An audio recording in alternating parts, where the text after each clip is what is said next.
Subscribe now and press the bell icon. Never miss an update.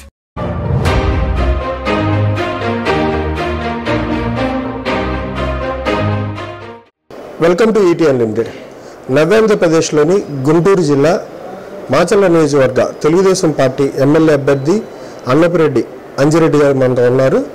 యువకుడు ప్రజాసేవ పట్ల ఆకర్షితులయ్యి రాజకీయాల్లో కూడా రాణిస్తూ వస్తూ గట్టి పోటీలో కూడా ఇవాళ 2019 ఎన్నికలకు సంబంధించి తెలుగుదేశం నుంచి టికెట్ సాధించారు. నియోజకవర్గం అభివృద్ధి కార్యక్రమాల్లో ప్రజా సమస్యల్లో చాలా వెనుకబడి ఉంది. ప్రజా సమస్యలు తీర్చడంలో ఆ విషయాల మీద ఆయనకి ఎంతవరకు క్లారిటీ ఉందనే అంశాలు ఇవాళ ఆయన అడిగొచ్చు. ఈ వయసులో టికెట్ సాధించడం కానీ అయితే నియోజకవర్గం మీద పట్టు 5 మండలాలకు సంబంధించి తాగునీరు కావచ్చు అయితే మిగతా సంబంధించిన సమస్యల మీద ఎంతవరకు మీకు అవగాహన ఉంది? నేనైతే 5 మండలాలకు సంబంధించి ఒక రిపోర్ట్ తెప్పించుకున్నానండి. నా దగ్గర మొత్తం గ్రౌండ్ రిపోర్ట్ ప్రిపేర్ అయ్యి ఉంది. ఏ నియోజకవర్గంలో ఏ ఇబ్బందులు ఉన్నాయి ఏంటి అనేది మొత్తం రిపోర్ట్ ఉంది నా దగ్గర. మీ ఫస్ట్ నుంచి తెలుగుదేశం కుటుంబం వల్ల అయితే వేరే పార్టీ? లేదండి, ఫస్ట్ కాంగ్రెస్ ఉండేది, తర్వాత తెలుగుదేశం పార్టీ. తెలుగుదేశం రావడానికి కారణం ఏంటి అంటే అక్కడ ఎమ్మెల్యే లేక లేదంటే బైఫర్కేషన్ వల్ల ఎట్లా వచ్చారు? వీటితో పాటు మీ వరకు చూస్తే చాలా ఏళ్ళ నుంచి యువతగా చేశారు. ఏమైనా పోస్టులు ఏమైనా చేశారా పార్టీల్లో? నేను చేయలేదండి, అసలు ఏమీ చేయలే. కాంగ్రెస్ పార్టీ వర్గం కూడా ఇప్పుడు మీకు పనిచేస్తారా లేకపోతే అందరూ ఇటు వచ్చేసారా?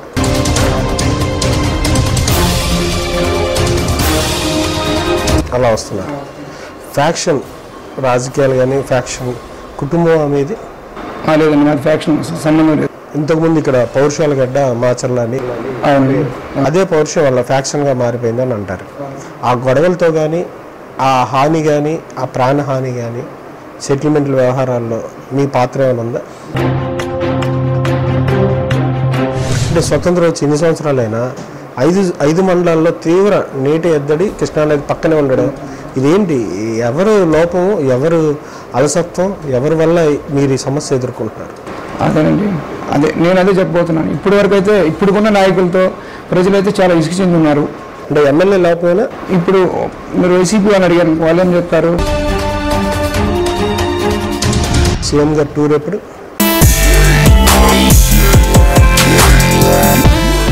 నమస్కారం సార్. నమస్కారం. ఎలా ఉన్నారు అంజిరెడ్డి గారు? బాగున్నాను. యువకుడు, వయసు ఎంత మీది? 41 years. 41. 30లో కనిపిస్తున్నారు.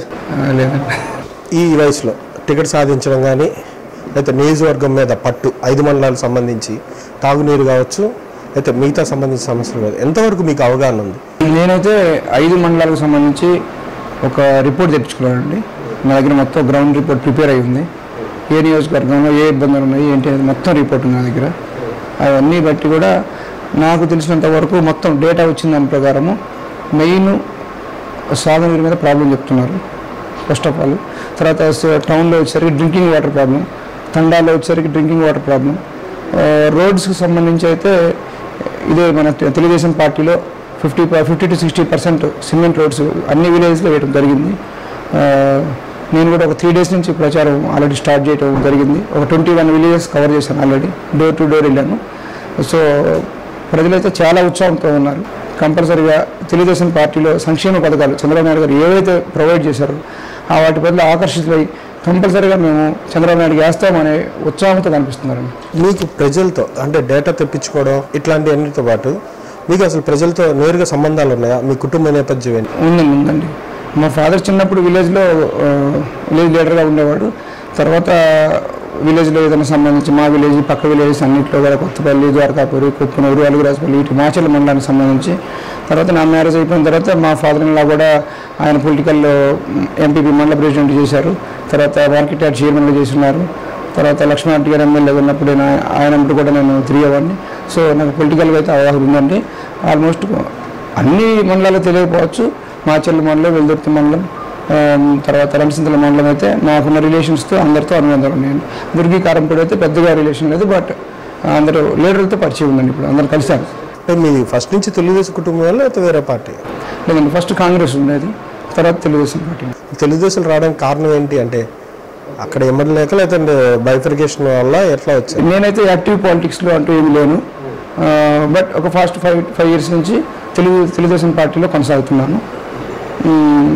నాకు ఫస్ట్ నుంచి కూడా నేను యాజ్ ఏ సాఫ్ట్వేర్ ఇంజనీర్గా కూడా వర్క్ చేశాను హైదరాబాద్లో. After completion of my BTech graduate in Guntur, I went to Hyderabad. అక్కడ వచ్చేసరికి అక్కడ నాకు సాఫ్ట్వేర్ 1998లో నాకు బీటెక్ ఫినిష్ అయింది. ఆ టైంలో హైటెక్ సిటీ కన్స్ట్రక్షన్ జరుగుతూ ఉంది. అసలు ఎవరు కన్స్ట్రక్షన్ చేస్తామంటే నారా చంద్రబాబు నాయుడు గారు. కంపల్సరీగా ఈ హైటెక్ సిటీలో నేను జాబ్ కొట్టాలనే ఉద్దేశంతో వెళ్ళాను. నాకు జాబ్ వచ్చింది ఆ టైంలో. తర్వాత 6 years వరకు సాఫ్ట్వేర్లో వర్క్ చేశాను నేను హైదరాబాద్లో. అప్పటి నుంచే నాకు చంద్రబాబు నాయుడు గారు అంటే ఇష్టం ఉండేది. ఈయన ఒక విజన్ ఉన్న నాయకుడు, ఖచ్చితంగా ఏదో ఒకటి చేస్తాడని. అసలు సాఫ్ట్వేర్ అంటేనే చంద్రబాబు నాయుడు అని అందరూ చెప్తారు. హైటెక్ సిటీ మొత్తం డెవలప్మెంట్ చేసింది చంద్రబాబు నాయుడు గారు. సో నాకు అప్పటి నుంచి ఆయన మీద అభిమానం ఉంటుంది. అంటే ఉద్యోగాన్ని కూడా వదిలేసుకొని వచ్చేసారా ఎట్లా, ఎందుకని వచ్చారు? లేదండి, ఉద్యోగం తర్వాత నేను ఆఫ్టర్ 2006 నుంచి కూడా బిజినెస్లో ఉన్నాను. I'm into real estate. Hyderabad, Bengaluru, తర్వాత అమరావతి ఇక్కడ కన్స్ట్రక్షన్ జరుగుతూ ఉన్నాయి. ఆల్రెడీ ఇప్పుడు కూడా జరుగుతూ ఉంది అమరావతిలో. బిజినెస్ పర్పస్ మీద ఎక్కడైనా వెళ్ళొచ్చు కాబట్టి ఈ మూడు సిటీస్లో నేను చేస్తున్నానండి. ఎరపతినేని శ్రీనివాసరావు గారి కుటుంబానికి అని షాడోస్గా కొంతమంది కొన్ని నియోజకవర్గాలు ఆయన మనుషులు అంటే ఏర్పడ్డారు. మీరు ఆయనతో ఎట్లాంటి అనుబంధం? షాడోసా లేదంటే అనుచరులా, లేకపోతే ఆయన చెప్పినట్టు పార్టీలో ఇక్కడ నడుచుకున్న మనుషులా మీరు? లేదండి, ఆయన నాకు జస్ట్ పరిచయం ఉంది అంతేగాని ఆయన చెప్పినట్టు నడుచుకోవటం కాదండి. ఆయన మంచి నాకు శ్రేయోభిలాషి. ఆయన ఏదన్నా ఉన్న సజెషన్స్ నేను ఆయన అడుగుతాను అంతవరకు. కానీ నాకు ఆయన చాలా మంచి రాజకీయంలో ఆయన డెసిషన్స్ తీసుకుంటానండి. మీరు చదువుకున్నారు, బీటెక్ చేశారు, అక్కడ కూడా వచ్చారు, అన్నీ చేస్తున్నారు. మీ ప్రాంతం వెనకబడి ఉంది అని బాగా ప్రచారంతో పాటు నిజంగా ఇక్కడ వెనకబడి ఉన్న పరిస్థితులు ఉన్నాయి. వీటన్నిటి మీద మీకు అనిపిస్తూ ఉంది, మీ కళ్ళలో ఏమైనా ఉన్నాయా? నియోజకవర్గాన్ని ఎట్లా చేయాలి, ఈ ప్రాంతం ఎట్లా చేయాలి అనే ఆలోచనలు కానీ ప్రణాళికలు ఏమైనా రచించారా? 100% ఉందండి. ఇప్పుడు హైదరాబాద్లో కానీ, గుంటూరులో కానీ, మనం ఎక్కడ చూసినా కానీ, అమరావతిలో కానీ, మాచెల్ల రంగంలో గుంటూరు నియోజకవర్గంలో ఉంది. గుంటూరు పీపుల్ అంటే ఆల్రెడీ అమరావతి అంటేనే ఒక రిచ్ సిటీ అన్నట్టు పడిపోయిందండి. ఎక్స్పెన్సెస్ మనకి కాస్ట్లీ సిటీ. హైదరాబాద్లో నెలకి 10,000 వచ్చేవాడు కూడా ఈజీగా హీ కెన్ సర్వైవ్. బట్ 10,000 వచ్చేవాడు ఇప్పుడు విజయవాడ, గుంటూరులో బతకలేడు. అంటే ల్యాండ్ కాస్ట్ కానీ అన్నీ ఎక్కువగా ఉంటాయి, రెంట్స్ కానీ ఎక్కువగా ఉంటాయి. అదే దృష్టిలో ప్రజలందరూ కూడా అనుకుంటారు, పీపుల్ కానీ తెలియని వాళ్ళు మాచర్లు కూడా రిచ్ అనుకుంటారు. బట్ ఇది ఆంధ్రప్రదేశ్లో వెనుకబడిన ప్రాంతాలుగా చెప్పుకునే శ్రీకాకుళం, విజయనగరం ఏవైతే డిస్టిక్లు ఉన్నాయో అక్కడ ప్రాంతాలు ఎలా ఉందో ఇక్కడ కూడా ఆల్మోస్ట్ అదే థర్డ్ స్థానంలో ఉందనుకుంటున్నారు. నిజం మాట్లాడారు. వీటితో పాటు మీ వరకు చూస్తే చాలా ఏళ్ళ నుంచి యువతగా చేశారు. ఏమైనా పోస్టులు ఏమైనా చేశారా పార్టీల్లో? నేను చేయలేదండి, అసలు ఏమీ చేయలే. కాంగ్రెస్ పార్టీ వర్గం కూడా ఇప్పుడు మీకు పనిచేస్తారా, లేకపోతే అందరూ ఇటు వచ్చేసారా? ఇంకా కాంగ్రెస్ పార్టీ వర్గం అంటూ ఇప్పుడు ఏం లేదండి. కాంగ్రెస్ అంతా ఆల్మోస్ట్ వైసీపీ కన్వర్ట్ అయిపోయింది. తర్వాత ఎవరైతే కాంగ్రెస్లో ఉన్న వాళ్ళు వైసీపీ నచ్చని వాళ్ళు తెలుగుదేశం కన్వర్ట్ అయ్యారు అంతే. వైసీపీ నాయకుడు పిన్నెల రామకృష్ణారెడ్డి ఆయన గట్టి పోటీ ఇవ్వగలుగుతారా? 100% ఇస్తాను. ఖచ్చితంగా భారీ మెజార్టీతో నేనే గెలుస్తాను అనుకుంటున్నాను. మీరే గెలుస్తారు? వచ్చిన నేను ఒక 3-4 days నుంచి ప్రతి విలేజ్ ఆల్మోస్ట్ 20 విలేజెస్ నేను లైక్ పాదయాత్రలాగా చేశానండి. ప్రతి ఇంటి డోర్ టు డోర్ నేను కలిశాను. నాకు వచ్చిన అంత పాజిటివ్ రిపోర్ట్ ఉంది. ప్రజలైతే చాలా బాగా ఆశీర్వదిస్తున్నారండి. కంపల్సరీ వితౌట్ ఇన్ఫర్మేషన్ కూడా మేము వెళ్ళిపోతున్నాం విలేజెస్కి. ఒక 400 to 500 members ఆటోమేటిక్గా వాళ్ళే వస్తున్నారు. ఎవరిని కూడా గ్యాదర్ చేయలేదు. లీడర్లు అనే వాళ్ళు జనరల్గా వస్తారు. బట్ వీళ్ళు పీపుల్ కూడా డైరెక్ట్గా వచ్చి చూద్దాము ఈ కొత్త పర్సన్ ఎవరు వస్తున్నారు, అలా వస్తున్నారు. ఫ్యాక్షన్ రాజకీయాలు కానీ ఫ్యాక్షన్ కుటుంబం అనేది లేదండి, నాకు ఫ్యాక్షన్ సంబంధం లేదు. ఇంతకుముందు ఇక్కడ పౌరుషాల గడ్డ మాచర్ల అని అదే పౌరుషం వల్ల ఫ్యాక్షన్గా మారిపోయిందని అంటారు. ఆ గొడవలతో కానీ, ఆ హాని కానీ, ఆ ప్రాణహాని కానీ, సెటిల్మెంట్ల వ్యవహారాల్లో మీ పాత్ర ఏమైనా ఉందా? నాకు అసలు ఎటువంటి సంబంధం లేదు. అది నేను వైట్ పేపర్ లాంటివాడిని. ప్లస్ నాది అంతా స్టడీస్ బయట జరిగినాయి. తర్వాత బిజినెస్ చేసుకుంటూ దీనిలోకి వచ్చాను. అవకాశం వచ్చింది. నేను ఖచ్చితంగా పోటీ చేసి నియోజకవర్గాన్ని డెఫినెట్గా దీన్ని డెవలప్ చేద్దాము అనే ఉద్దేశంతో వచ్చానండి. నేను ఇక్కడ నాకు తెలిసినంతవరకు గత 10-15 సంవత్సరాల నుంచి కూడా ల్యాండ్ ఆర్డర్ కూడా చాలా డెవలప్ అయింది. ఇప్పుడు బాంబులు వేయటం అనేది ఇప్పుడు లేదండి. యాక్చువల్గా మీకు కూడా తెలిసే ఉంటుంది. ఇప్పుడైతే ఆల్మోస్ట్ ప్రతి ఇంటికి ఒక సాఫ్ట్వేర్ ఇంజనీర్ హైదరాబాద్లోనో, బెంగళూరులోనో, లేకపోతే బాంబేలో, చెన్నైలో, లేదంటే యూఎస్లోనో ప్రతి ఇంటికి ఒక సాఫ్ట్వేర్ ఇంజనీర్. ఈవెన్ మాచర్ల మండలం, వెల్దుర్తి మండలం, దుర్గి, కారంపూడి, రంపచంద్ర అన్ని మండలాల్లో నా ఫ్రెండ్స్ కూడా ఉన్నారండి. ఆల్మోస్ట్ అందరూ కూడా చదువుకుంటున్నారు. సో 90-95% తగ్గిపోయింది. లేదండి అసలు 99. వైసీపీ కాదని, జనసేన కాదని మీకెందుకు ఓటేయాలి? అంటే ఓన్లీ సంక్షేమ పథకాలండి. చంద్రబాబు నాయుడు గారు ఏవైతే చేశారో అవి ఇంతకుముందు నేను జస్ట్ టీవీలో చూసి చేస్తూ ఉన్నారు అవి అనుకున్నానండి. ఇప్పుడు నేను కంపల్సరీగా ఏదైతే ప్రచారానికి వెళ్తున్నానో అసలు చాలా అబ్జర్వ్ మార్నింగ్ 7కి వెళ్తున్నానండి, ఆల్మోస్ట్ నైట్ 2 o'clock 3 o'clock వస్తున్నాను. చాలా ప్రజలు బ్రహ్మరథం పడుతున్నారండి. రోడ్డు చూస్తే సిమెంట్ రోడ్డు అనండి. నేను ప్రతి రోడ్డు నడిచానండి. ఇప్పుడు ఇక్కడ శ్రీరిపాడు వెళ్ళాను, లోయపల్లి, వెల్లుర్తి మండలం, తర్వాత ఒక తండా వెళ్ళాను. అక్కడి నుంచి వచ్చేసరికి మాచర్ల మండలంలో కొత్తపల్లి, ద్వారకాపురి, తర్వాత రేకులవరం తండా, ఆ 3 విలేజ్ అయ్యి ఇటు సైడ్ వచ్చేసరికి నాగులవరం, తర్వాత సుబ్బారెడ్డిపాలెం, ఈ విలేజెస్ అన్నీ టర్న్ చేస్తాను. నిన్న వచ్చేసరికి రెంటచింతల మండలం వెళ్ళానండి. రెంటచింతల మండలంలో రెంటాల, రెంటచింతల టౌను, తర్వాత మంచికల్లు, ఇవి కూడా చేశానండి. సో ఆల్మోస్ట్ రోజుకి వచ్చేసరికి 10 మినిమం 10 విలేజెస్ నేను వెళ్తున్నానండి. అందరూ కూడా అన్ని రోడ్స్ అన్నీ కూడా సిమెంట్ రోడ్స్ అండి. They are very happy. Cement roads వేసారని మీకు ఓటేయాలా? అట్లానేం కాదండి, పింఛన్లు కూడా అండి. పింఛన్స్ ఏవైతే ఉన్నాయో మనం 60 years ఆ రేంజ్లో ఉన్న ముసలి అందరినీ కూడా, వృద్ధులను అందరూ కూడా కదిలిచ్చామండి. మేము చంద్రబాబు నాయుడుకి ఓటేస్తామండి ఖచ్చితంగా. ఎందుకంటే మాకు పింఛన్ కరెక్ట్గా వస్తుంది, ఇబ్బంది ఏం లేదు. అదే ఇప్పుడు పింఛన్ కూడా 2000 చేయడం జరిగింది అనే వాళ్ళు ఆ ఫీల్డ్లో ఉన్నారండి. యాక్చువల్లీ ఈ 5 సంవత్సరాలు తెలుగుదేశం ఇక్కడ అధికారంలో లేదు, ప్రతిపక్ష పార్టీలోని మనిషి ఎమ్మెల్యే. ఈ 5 సంవత్సరాలు తెలుగుదేశం సంబంధించి అభివృద్ధి కార్యక్రమాలు కానీ, అన్నా క్యాంటీన్ నిర్వహణ కానీ, చంద్రన్న బీమా కావచ్చు, మరే పథకాలైనా సరే ఎంతవరకు జనాలు చేరినాయి అని మీరు అనుకుంటున్నారు? ఆ వాటి చేరడంలో మీ పాత్ర కానీ, మీ కుటుంబ సభ్యుల పాత్ర కానీ ఏమైనా ఉందా? ఒక 50% జరిగినాయండి. ఎందుకంటే అండి ఇప్పుడు ఆల్రెడీ ఇన్ఛార్జ్గా ఒకళ్ళు ఎవరైతే ఓడిపోయి ఉంటారో వాళ్ళు జనరల్గా వాళ్ళు ఇన్ఛార్జ్గా ఉంటారు కాబట్టి వాళ్ళ చేతిలోనే పవర్స్ ఉంటాయి, వర్క్ చేయాలంటే. కాబట్టి మా కుటుంబ పెద్దల పాత్ర అంటూ ఏం లేదు. బట్ ఇన్ఛార్జ్ గారు ఎవరైతే ఉన్నారో ఆయన కూడా చేశారండి వర్క్. ఖచ్చితంగా డెవలప్మెంట్ అయితే ఉందండి. అంటే తెలుగుదేశం ప్రభుత్వం వచ్చిన తర్వాత కొంతవరకు డెవలప్ అయిందంటారా? సుమారు ఎన్ని కోట్ల రూపాయల అభివృద్ధి జరిగింది అనుకుంటున్నారు? నాకు తెలిసినంత వరకు ఒక 300 నుంచి 400 కోట్ల వరకు అయితే జరిగింది సార్. మీ మాచర్ల కాన్స్టిట్యున్సీ వరకు 100% 100%. సాగునీరుకి సంబంధించి ఇక్కడికి దేవినేని ఉమా గారు వచ్చినప్పుడు కూడా పంపింగ్ హౌస్కి సంబంధించి లిఫ్ట్ ఇరిగేషన్లు 2-3 ప్రతిపాదనలు కూడా చేశారు. అవి ఎంతవరకు వచ్చినాయి? అది ఈసారి మీరు వస్తే అది పూర్తి చేస్తారా? మాచర్ల మండలానికి సంబంధించి ఇక్కడ ఇప్పుడు ఏదైతే అనుపు లిఫ్ట్ ఇరిగేషన్ అంటే నాగార్జున సాగర్ దగ్గర ఉందో ఆ లిఫ్ట్ ఇరిగేషన్తో ఆల్రెడీ ఒక 5000 acresకి సాగునీరు అందుతుందండి ఆల్రెడీ. అవి ఇంకా నేను కనుక గెలిస్తే ఖచ్చితంగా ఇంకొక 5000 acres కూడా సేమ్ కంటిన్యూ చేసి డెఫినెట్గా కొన్ని విలేజెస్ ఇంకా ఇప్పుడు ఒక 20 villages దాకా వాటర్ సప్లై వస్తుందండి. ఇంకొక 20 villages కూడా కవర్ అయ్యేటట్టు వాటర్ ఏర్పాటు చేసే ప్రసక్తి డెఫినెట్గా చేస్తానండి. మీరు 10 నుంచి 15 విలేజెస్ తిరిగారన్నారు. ఈ పింఛన్స్ కావచ్చు, లేదంటే రైతులకి సుఖీభావ్ కింద ప్రభుత్వ కేంద్రం రాష్ట్రం 2 కల్పిస్తూ ఉంది. ఇంకా బ్యాంకుల్లో జమ కాకపోయినా ఈ పథకాల మీద స్పందన ఎట్లా ఉంది? మీకు ఏం చెప్తా ఉన్నారు ప్రజలు? అసలు 90% అయితే పాజిటివ్గా ఉన్నారు సార్. అందరూ కూడా ఈ పథకాలన్నీ కూడా మాకు వస్తున్నాయి, రాలేదని అయితే ఎవరు నాకు చెప్పినట్టు కనిపించలేదండి. 90% ఈ డ్వాక్రా రుణాలు కావచ్చు, ఇవన్నీ కూడా 10,000 ఇవి వాళ్ళకి లాస్ట్ మంత్ 2,500, తర్వాత 3,500 ఇవన్నీ కూడా అకౌంట్లో పడిపోతుంది. అనుకున్న టైంకి ఏవైతే చంద్రబాబు నాయుడు ప్రామిస్ చేశారో అవన్నీ కూడా రీచ్ అవుతున్నాయని చెప్తున్నారండి అందరూ కూడా. అంటే స్వతంత్రం వచ్చి ఇన్ని సంవత్సరాలైనా 5 మండలాల్లో తీవ్ర నీటి ఎద్దడి, కృష్ణానది పక్కనే ఉండడం, ఇదేంటి? ఎవరు లోపం, ఎవరు అలసత్వం, ఎవరి వల్ల మీరు ఈ సమస్య ఎదుర్కొంటున్నారు? అదేనండి, నేను అదే చెప్పబోతున్నాను. ఇప్పటి వరకు అయితే ఇప్పుడున్న నాయకులతో ప్రజలైతే చాలా ఇసుకు చెంది ఉన్నారు. అంటే ఎమ్మెల్యే లేకపోయినా ఇప్పుడు మీరు వైసీపీ అని అడిగారు, వాళ్ళు ఏం చెప్తారు? పైన గవర్నమెంట్ లేదు, మేమేం చేయాలని చెప్తారు. అదే ఇప్పుడు ప్రజెంట్ ఉన్న వాళ్ళని అడిగితే మేము వెళ్ళలేదని చెప్తారు.